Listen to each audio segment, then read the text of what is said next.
Hey train fans, I'm Rocky Canyonero and this is the Rockwall Canyon Railroad. Alright, last weekend I had a little bit of time to run some trains, so I took old 1055 out in a short work train and started down at St. Patrick's and made it all the way around to Rockwall Canyon to kind of inspect the track and see how things are working. Now, earlier that week we had a tremendous rainfall and then it got very cold, so all that excess moisture has frozen. And that can sometimes play some trouble with the tracks. You can see here we have some washout. It's actually kind of a combination of a frost heave and a washout. Some really shallow ballast here. But it's really, I don't think we've actually lost any material. It's just that some of the track has been pushed up and some of it looks like it's been collapsed. You can see that the snow that was covering the tracks there, when it changed over to rain, the snow just totally saturated all that water and has turned into kind of a glacier. And it's just been getting bigger as the days go by. Every time it gets above freezing a little bit, the moisture comes out of the clay and just really devastates that area. But as you can see, I have a bypass track that takes a little higher route. And so we're going to be able to back up our train and take that bypass route to get over the frozen situation that we have here. Alright, well the rails were a little bit icy getting up the hill, so we gave it a little bit of help for the first couple runs around here, but things eventually cleaned up a little bit and the train is making it through just fine now. There's a little bit of a frost heave right where the caboose just went by.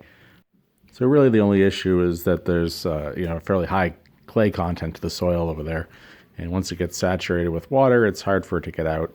Eventually, I think the plant life will, put some roots through there, and maybe it'll change the soil composition a little bit, or at least allow the water to get through. Seems to be that works out over time. I have less issues each year as things settle out. All right, now looking over at St. Patrick's, we have some big plans for St. Patrick's this year. I haven't been really happy with the configuration that we have right now. It's kind of a simple little loop around here. And in my head, it made a lot more sense at the time when I was building it, but it just doesn't really seem to have the kind of flavor that I want it to. So we're going to open it up, and we're going to have it use a lot more of the open space, and I think it's going to give a more interesting operation. All right, so please excuse my rough sketches here, but I wanted to kind of illustrate what my plans are. So this is kind of the first tier, the lower level, which shows the passenger terminal, and now we're showing it with the freight yard above it. So it's going to be a two-tier system. Again, I'm very sorry for the poor quality of the sketch here, but just for illustrative purposes, it really makes sense to just keep it this simple, because I'm probably going to change things again anyways. All right, and this last photo shows more of a close-up of the two-tier section, and my idea is actually to make the passenger station enclosed.